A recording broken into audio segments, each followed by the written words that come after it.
So what are the takeaways po in this interview?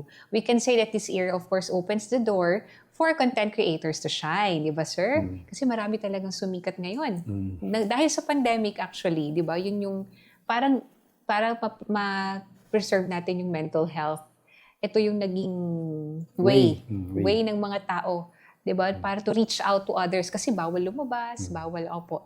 And of course, everyone can aspire to be a content creator, but what makes us distinct from each other is on how we use this platform to inspire others. Kasi doon tayo talaga kakaiba-iba.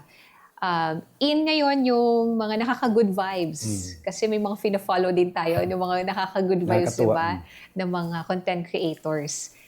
Kasi nga, gusto natin ng positibo. Alam mo yan, pag... yung isa kong hinahangaan taga rito si Bicolanong Negro. Bicolana Negro. Napakagaling din pagpatawa. Opo, sa mga pagpapatawa. And into cooking din, yung mga gano'n. Sa into cooking, we have... Lalayo po ba tayo? We do have Liam Parboy. Di ba? Supportahan po natin si Sir. Please do continue to support him. Maganda po ang mga contents ni Sir at ang kanyang vision at of course advocacy sa life. Very meaningful. Thank you. And ang